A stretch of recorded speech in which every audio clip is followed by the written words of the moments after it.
No, you want to take it and just find out what happened, because we can't go around doing a renovation of a small little complex, very small, couple of little buildings, and spend billions and billions of dollars on it. Something went wrong. We have to find out what it was. Yeah, please. Mr. President, thank you. Speaking of renovations, you announced you wanted to build a new and spectacular entertainment complex at the Kennedy Center. Right. Do you plan on tearing it down, and how much will all of the renovations cost?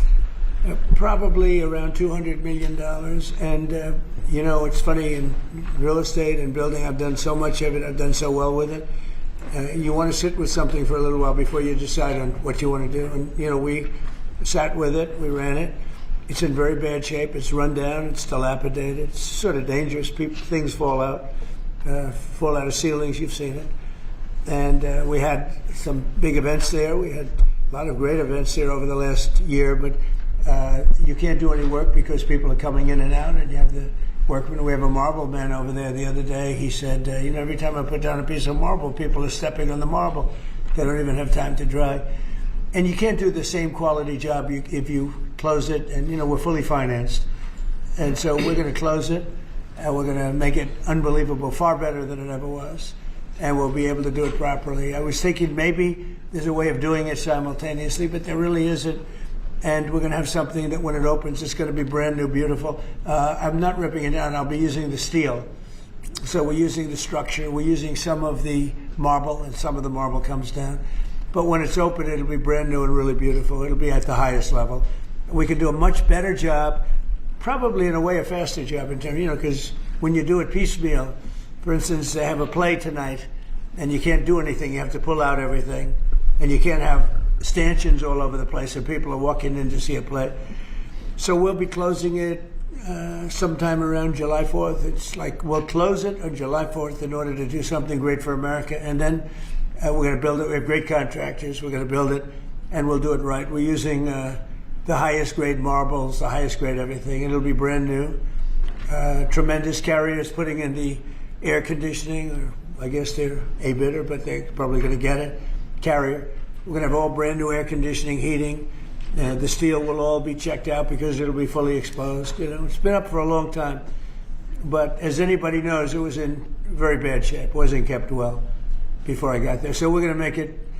I think there won't be anything like it in the country. Sir, Mr. President. Yeah, please. About your meeting with President Petro later this week, he's been quite critical of you since you spoke back in January after the Maduro raid. What would you like to hear from him tomorrow in terms of drug trafficking in Venezuela? What are your expectations? Well, we're going to see. I mean, he's been very nice over the last month or two. He was certainly critical before that, but somehow after the Venezuelan raid, he became very nice. He changed his attitude very much.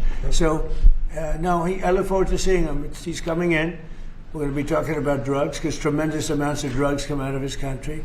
And I look forward to see. We're going to have a good meeting. Yeah. Mr. President. Steve? Steve Witkoff is going to meet with the Iranian foreign minister on Friday. What are you hoping he'll get out of that meeting? Well, you're going to have a lot of things are happening. You have Iran, and you have Russia, Ukraine, and you have the Middle East. We have a lot of things going. A lot of problems were here for a long time before I got here.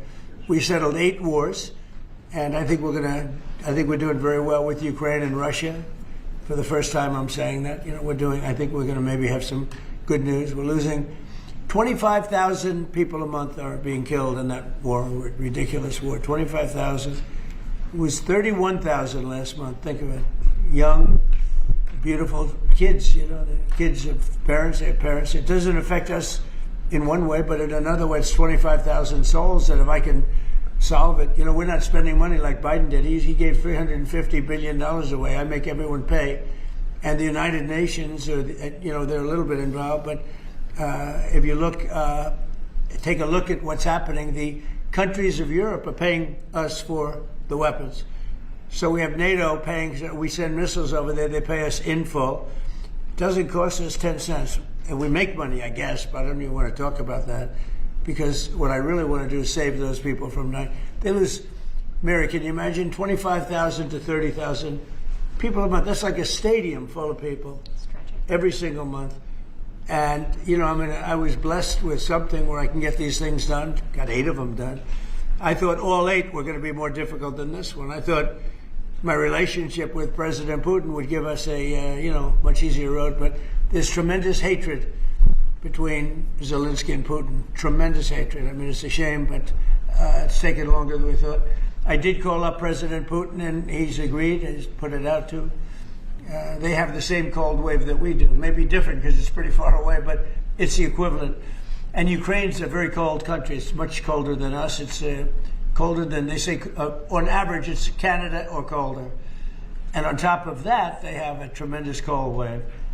And I asked him if he wouldn't shoot for a period of 1 week, no missiles going into Kiev or any other towns, and he's agreed to do it. So it's something. What about Iran's nuclear program? Do you think Mr. Whitcomb can deal on that? Well, we're talking about that. We have ships heading to Iran right now, big ones, biggest and the best. And we have talks going on with Iran. We'll see how it all works out. Mr. President, Mr. President, the Pentagon released National Defense Strategy last week, and it says... Where are you from with that, nice? I'm from Europe, Good. from Lithuania, Baltic states. Good. National Defense Strategy says that U.S. will provide critical but only limited support for European defense.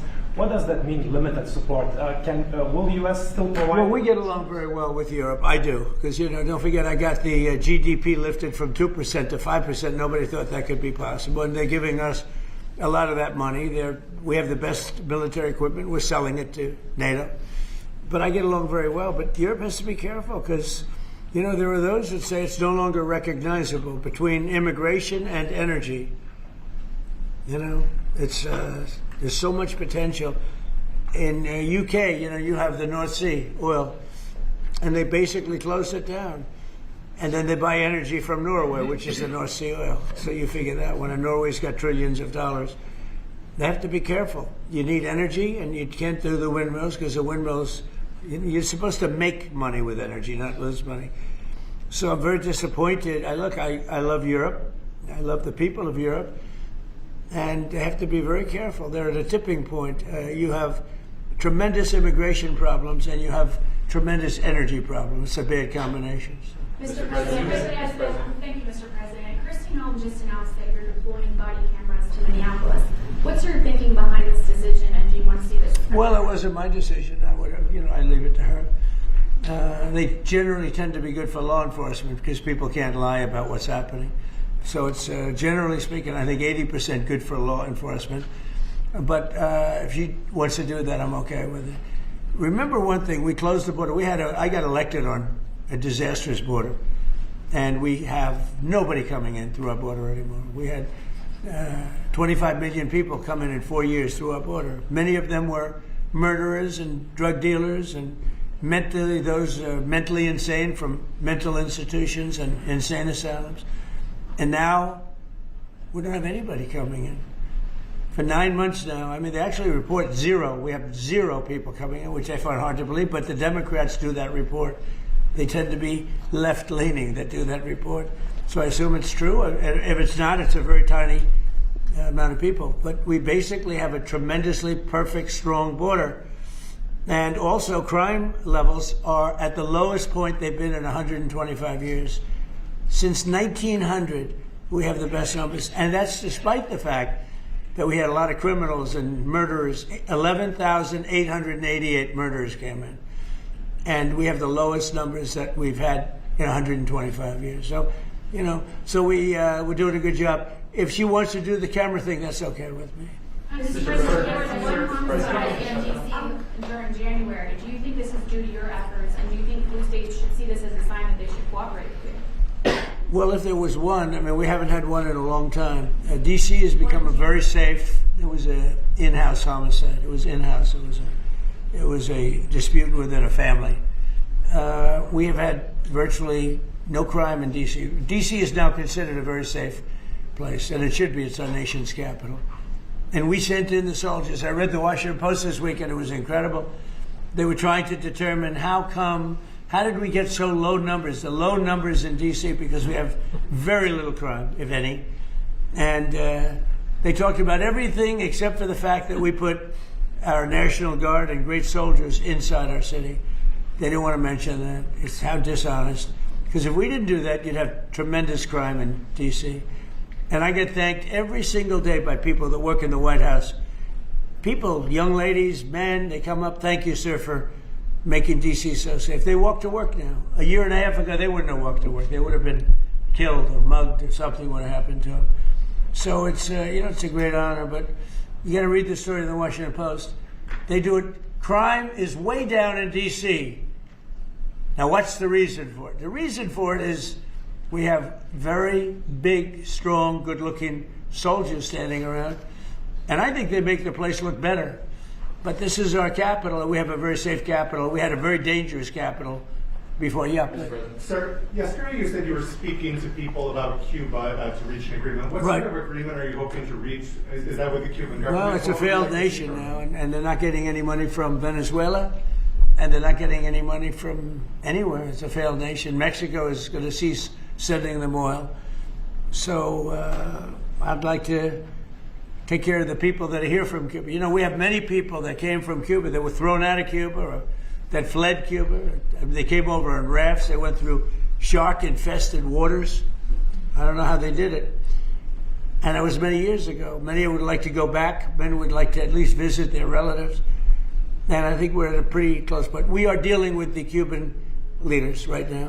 Mr. President, the Wall Street Journal reported that the royal family of Abu Dhabi invested hundreds of millions of dollars in your World Liberty Financial. Can you explain why you decided to take that investment? Was that a transaction? Well, I don't know about it. I know that crypto is a big thing and they like it. A lot of people like it. The people behind me like it. My sons are handling that. My family is handling it. And I guess they get investments from different people. But I'm not. I have all I can handle right now with Iran and with Russia and Ukraine and with all the things we're doing. So I don't know exactly, other than, I'm a big crypto person. I'm the one that probably helped crypto more than anybody because I believe in it. And the reason I believe in it is because if we don't do it, Scott, I think we can say then China's going to do it. Right? Yes, sir. If we don't do crypto, then China's going to do it. And it's just like AI. We're leading AI by a lot. And if we weren't leading, China would have led. They're very capable. They're very good. What do you have to say about that? You've made America the digital asset capital of the world. We did the Genius Act for stable coins. Many of the people standing up here are working on the Clarity Bill to I hope it gets done. Market structure. Yeah. And we're bringing U.S. best practices to an exciting new industry, digital assets, innovation, and it spreads everywhere. So the U.S. And do you agree that if we didn't do it, China and others would, but China would? Oh, China would have had the lead, and then others around the world in terrible jurisdictions would have been doing it. And on Iran, sir, can you say what your threshold military action is? Well, I can't tell you what I'm going to do because right now, we have a tremendous force going there, just like we did in Venezuela, even bigger. And they'll be there soon, and I'd like to see a deal negotiated. I don't know that that's going to happen, but I mean, if I knew I wouldn't be able to, I wouldn't tell you. I'd be very foolish if I tell you, but right now we're talking to them. We're talking to Iran, and if we could work something out, that'd be great. And if we can't, probably bad things would happen. Mr. President, on the government shutdown. Yeah, please. On the government shutdown, do you think there could be a resolution to this issue? And have you gotten assurances from House Republicans? Well, I spoke with Speaker Johnson. I spoke with Leader Thune, and I think they're pretty close to a resolution. We were at 5.6% GDP, and we lost 1.5 points because of the 42-day shutdown. Think of that. We would have been at 7. Nobody ever saw a number like 7. And I think, Howard, probably 1.5 points was the number, right? 1.5 for the shutdown. Exactly right. And it's very bad for our country. But despite that, we have the highest numbers we've ever had. We're doing well. We're going right through it. But I will say that I spoke with Senator Schumer numerous times, and I don't think they want to see a shutdown either. Mr. President, are you going to sue Trevor Noah? Last night in a post, you alluded that something could become. Yeah, well, he said that I spent time on Jeffrey Epstein's island. I didn't. I mean, he's a lightweight. This guy is a terrible. I think he's terrible. I thought he did a terrible job at the Grammys. I thought the whole Grammys was terrible. I watched part of it. It's not watchable. But he was a lousy host. I'd say not as bad as Jimmy Kimmel, but pretty close. And no, he made a statement about me and Jeffrey Epstein. I have nothing to do with that. I have nothing to do with Jeffrey Epstein. And in fact, if you look at the DOJ, they announced, they released 3 million pages It's like this is all they're supposed to be doing. And frankly, the DOJ, I think, should just say, we have other things to do, because that whole thing has turned out, I mean, other than Bill Clinton and, Bill Gates and lots of people there are a lot of questions about it, but nothing on me. But it was even sort of better than that, because they found that Jeffrey Epstein and this sleazebag writer named Michael Wolff were conspiring against Donald Trump to lose the election. So Epstein was conspiring with a writer for me to lose the election. So right there, you know that I had nothing to do with this guy. But yeah, it's a terrible thing. The amount of time that's being wasted. When Epstein was alive, like 10 years ago, nobody cared about it. But they're only doing it. But now it's really hitting back on them because Bill Clinton is such a big part of it. The Democrats are pushing it. And the problem is that it's turning out to be the Democrats that were with and conspired with Epstein. So I think you're probably going to see a little pullback from them. But think of it. They were working together to try and help me lose the election.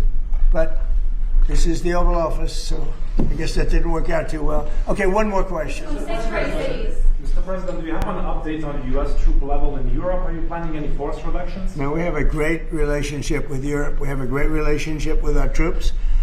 One of the best things that I can say is that if you go back a year and a half ago, so I'm running for election, they had the worst recruitment numbers in the history of our country. Nobody wanted to join the military, or nobody wanted to join the police. Nobody wanted to join the fire departments. We couldn't get anybody to be a proud member of our country. And now, Doug, as I told you before, now we have the best recruiting numbers that we've ever had in our military. Army, Navy, Air Force, Marines, Space Force, we love, and Coast Guard. I love the Space Force, it's doing great. But now, we have waiting lists on everybody wants to join. You know why? Because people are proud of our country. Because our country is doing great.